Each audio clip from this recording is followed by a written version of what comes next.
Chloé, tu viens d'être récemment élue présidente de l'association Les Créateurs d'émotions positives.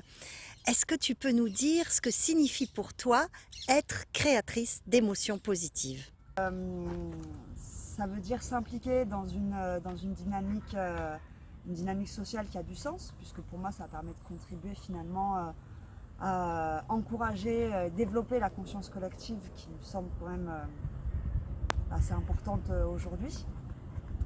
Et puis plus personnellement, ça permet aussi pour moi de sortir, on va dire, de ma zone de confort, puisque j'ai un tempérament plutôt introverti, donc voilà, là il faut aussi s'ouvrir aux autres, donc ça demande un peu d'effort pour moi. Est-ce que tu pourrais nous raconter trois éléments marquants de ton parcours de vie, personnel ou pro?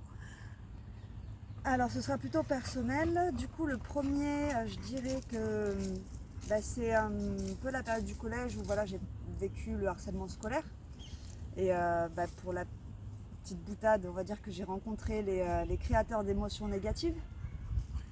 C'est là qu'on prend conscience qu'en fait la force d'un groupe elle est puissante, et qu'elle peut faire aussi du mal en fait.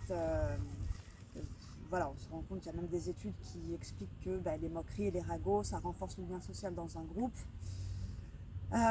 Donc voilà, la force du groupe, ça a deux tranchants, et on va dire que ça me conforte dans l'idée de m'impliquer en fait de prendre le contre-pied en fait de cette négativité qui peut exister, et puis plutôt encourager les énergies positives.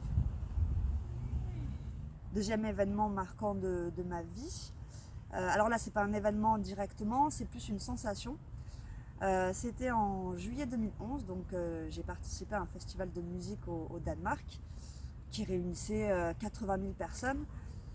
Et pour un des concerts donc de Prodigy, c'est un groupe de musique électronique, bien qu'il n'y avait peut-être pas les 80 000 personnes présentes sur ce concert, on était des milliers et des milliers. Pendant 10 minutes, le chanteur en fait s'est évertué à ce que tous les spectateurs puissent se baisser en fait. On est resté là pendant quelques minutes en fait, le temps du break, et lorsque la musique est repartie, tout le monde a sauté en même temps. Et donc là en fait, se retrouver dans cette vague humaine, c'était assez incroyable, assez puissant en fait. Voilà, des milliers de personnes qui sautent en même temps et on est tous là pour la même chose et s'éclater, c'était impressionnant. Et troisième élément marquant, donc ça a été la naissance de mon fils en mars 2020, donc en plein premier confinement.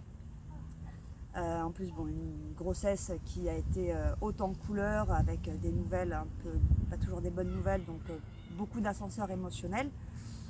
Et voilà, ça forcément, on devient mère et on traverse quelque chose comme ça. Ça fait voir les choses avec un peu de hauteur, et on revoit un peu l'ordre de ses priorités. Bien avant d'avoir été élue présidente, parce que tu es adhérente de longue date dans les créateurs d'émotions positives, tu as déjà participé à 2 cœurs solidaires. Qu'est-ce que tu retiens de cette expérience? Eh bien déjà, ce que je retiens, euh, ça rejoint un peu la première question, c'est que j'ai aussi fait ça pour sortir de ma zone de confort, hein, puisque comme je le disais, j'ai un tempérament plutôt introverti.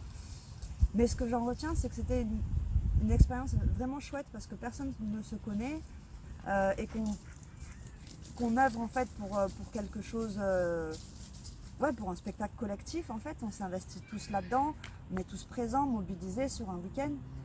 Donc voilà, plutôt un bon souvenir, et puis ça m'a même donné envie en fait d'aller un petit peu plus loin, puisque par la suite je me suis inscrite dans une chorale, voilà, pour avoir aussi les rudiments du chant. Donc ça m'a donné envie de continuer un petit peu. Tu es donc élue présidente depuis récemment, mais pour 2 ans. Est-ce que tu peux nous citer 2 projets que tu aimerais mettre en œuvre pendant justement cette période et pendant ta mission? Eh bien la première chose du coup, ce serait programmer une deuxième édition pour le festival de l'inclusion. Et la deuxième, ce serait la recherche de mécènes auprès des entreprises. En tant que membre et surtout présidente des créateurs d'émotions positives, bien évidemment, tu cultives les fraises. Je rappelle les fraises: fraternité, respect, apaisement. inclusion, solidarité, énergie positive et sollicitude.